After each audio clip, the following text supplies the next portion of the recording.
Hi everyone, today we will see two type of question based on computer network. First question, generate the Hamming code for the following 8-bit binary number 11000100. Show the parity bit position and the given number. Show your work on how the parity bit was calculated. இப்போ நம்ம எப்படி solve பண்ணுறது பார்க்கலாம். அவங்க கொஷினில் என்ன சொல்லியிருக்காங்கன்னா, the given 8-bit number is 11000100 சொல்லிட்டாங்க. இப்போ ஃபார்முலா இருக்குது என்னென்னா 2k > n+k+1. கேன்றது நம்பர் ஆஃப் பேரிட்டி. இப்போ கேக்கு பதிலாக நம்ம 0 1 2 3 வரைக்கும் அப்ளை பண்ணுவோம். எங்கே கண்டிஷன் ஃபால்ஸாக ட்ரூவாக வருதோ அப்போ ஸ்டாப் பண்ணிக்கணும். ஃபஸ்ட்டு கேக்கு பதிலாக 0 அப்ளை பண்ணுறோம். அப்ளை பண்ணோன்னா கண்டிஷன் ஃபால்ஸு. கேக்கு பதிலாக 1 2 3 வரைக்கும் அப்ளை பண்ணாலும் கண்டிஷன் ஃபால்ஸ் தான் வருது. கேக்கு பதிலாக 4 அப்ளை பண்ணும்போது கண்டிஷன் ட்ரூ ஆகுது. எப்படின்னா 2^4 16 > 13. அப்போ 16 தான் பிக்கர் நம்பர். ஸோ இது வந்து ட்ரூ. இப்போ add parity bit at position 2n 1 2 4 8. இது எப்படி கண்டுபிடிச்சாங்கன்னா, நமக்கு 2^0 அப்ளை பண்ணும்போது 1, 2^1 அப்ளை பண்ணும்போது ஆன்சர் வந்து 2, 2^2 அப்ளை பண்ணும்போது 4, 2^3 8. இது மூலமாக தான் 1 2 4 8 கண்டுபிடிச்சிருக்காங்க. இப்போ டோட்டல் பொசிஷன் எப்படின்னா, அதோட formula data bits plus parity bit. Data பிட்ஸுன்றது நம்ம கொஷினில் கொடுத்துருக்காங்க 8 பிட்டுன்னு. ஸோ 8 ப்ளஸ் பேரிட்டி பிட்ஸ் வந்து நமக்கு இங்கே கே அப்ளை பண்ணும்போது எங்கே ட்ரூவாக வந்துச்சோ அதுதான். அப்போ நமக்கு இங்கே அப்ளை பண்ணும்போது 4 வந்திருக்கு, 4ல் தான் ட்ரூ வந்திருக்கு. ஸோ பேரிட்டி பிட்ஸ் வந்து 4, ரெண்டையும் ஆட் பண்ணோம்னா 12. இப்போது நம்ம ஒரு பாக்ஸ் மாதிரி ட்ரா பண்ணிட்டு இதில் அவங்க கொஷினில் இப்போ நமக்கு கண்டுபிடிச்சது வந்து 1 2 4 8 தான் பேரிட்டி பிட் அட் பொசிஷன் கண்டுபிடிச்சிருக்கோம். இப்போ அந்த ஸ்பேஸை மட்டும் விட்டுட்டு கொஷினில் கொடுத்துருக்கதை நம்ம அப்படியே இதில் ட்ரா பண்ணிடுவோம். இப்போ நமக்கு ஸ்பேஸ் இருக்கிற இடத்தெல்லாம் பாருங்கள், அது எல்லாமே ஈவன் நம்பர்ஸாக தான் இருக்குது. ஸோ இது வந்து ஈவன் பேரிட்டி. இப்போ நம்ம ஈவன் பேரிட்டின்றதை கண்டுபிடிச்சிட்டோம். இப்போ நம்ம கண்டுபிடிக்க வேண்டியது வந்து P1 P2 P4 P8 பொசிஷன்லாம் நம்ம கண்டுபிடிக்க போகிறோம். டேபிள் ட்ரா பண்ணதுக்கப்புறமா ஃபஸ்ட் கேல்குலேட் P1 பொசிஷன் 1 3 5 7 9 11. இது எப்படி கண்டுபிடிச்சோன்னா, இப்போ நம்ம கண்டுபிடிக்க வேண்டிய பொசிஷன் வந்து P1 எடுத்துக்கணும். P2 செகண்ட் பாக்ஸை விட்டுட்டு திருப்பி 3, ஃபோர்த் பாக்ஸ் விட்டுட்டு 5, அப்படி ஒரு பாக்ஸாக விட்டுட்டு நம்ம நம்பர் எடுக்கணும். அந்த பாக்ஸுக்கு அந்த நம்பருக்கு கீழே வர நம்பர்ஸை எடுத்துக்கணும். இப்போ P1 எடுத்திருக்கோம், 2வை விட்டுறணும், அடுத்து 3 எடுக்கணும். 3 கீழே என்ன நம்பர் இருக்குன்னா 1. அப்படியே ஒன்றா விட்டு எடுத்தோன்னா 1 3 5 7 9 11 அப்படின்ற நம்பர்ஸ்லாம் வரும். அதுக்கு கீழே இருக்க நம்பர்ஸை பிட்ஸுன்னு போட்டு எழுதிடணும்.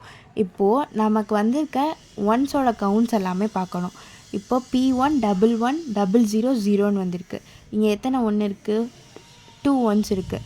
அப்போது இப்போ இதோட கண்டிஷன் என்னென்னா, நம்ம வந்திருக்க ஒன்ஸோட கவுண்ட்ஸ் வந்து ஈவன் நம்பராக இருந்தால் ஆன்சர் வந்து 0, ஆட் நம்பராக இருந்துச்சுன்னா ஆன்சர் 1. இப்போ நமக்கு வந்து ஈவன் நம்பராக வந்திருக்கு. ஸோ ஆன்சர் வந்து 0 வரும். So P1 = 0.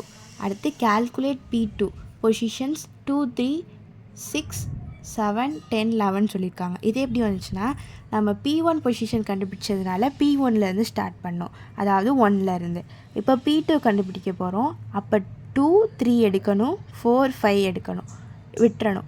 6 7 எடுக்கணும், 8 9 விட்டுறணும், 10 11 எடுக்கணும். இப்படி தான் எடுத்ததுனால தான் இந்த நம்பர் வந்திருக்கு. என்ன பொசிஷன் எடுக்க போகிறோமோ அதுலேருந்து ஸ்டார்ட் பண்ணி இப்போ செகண்ட் பொசிஷன்னால 2 பாக்ஸ் எடுக்கணும், 2 பாக்ஸ் விடணும்.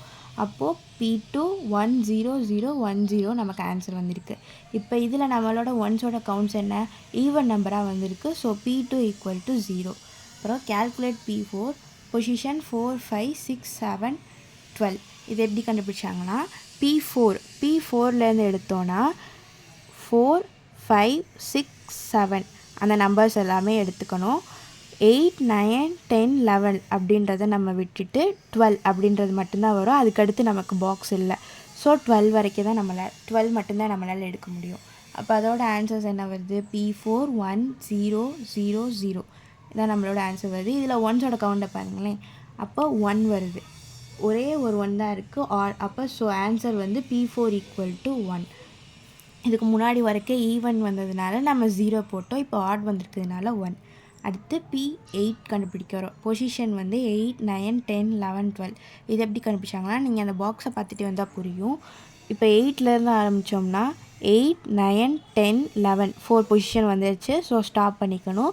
அதுக்கடுத்து நமக்கு 12, அதுக்கடுத்து நமக்கு இல்லை பாக்ஸ். ஸோ அந்த 4 மட்டும் எடுத்துக்கணும். சாரி, இருக்கிற அந்த 5 எடுத்துக்கணும். 8, 9, 10, 11, 12 ஃபுல்லாத்தையும் எடுத்தோம்னா என்ன வரும்? P8 0100. இப்போ இதோட ஒன்ஸோட கவுண்ட்ஸ் பார்த்தோம்னா 1 வந்திருக்கு. அப்போ நம்ம ஆன்சர் என்ன எழுதணும்? ஆட் நம்பர்னால் 1 எழுதணும். இப்போ P8 = 1. இப்போ நமக்கு கடைசியாக எல்லா ஆன்சரையும் எழுத போகிறோம். P1 = 0, P2 = 0, P4 = 1, P8 = 1. இப்போ நம்ம முன்னாடி ட்ரா பண்ண அதே பாக்ஸை ட்ரா பண்ணி நம்ம கண்டுபிடிச்சிருக்க ஆன்சரை அந்தந்த பொசிஷனுக்கு டைரெக்டாக எழுதிட்டோன்னா அதான் ஃபைனல் ஹேமிங் கோடஸ் 001110010100. இப்போ நம்ம செகண்ட் சம் பார்க்கலாம். செகண்ட் சம் வந்து using 5-bit sequence number, what is the maximum size of the sender and receiver windows for each of the following protocols? Have?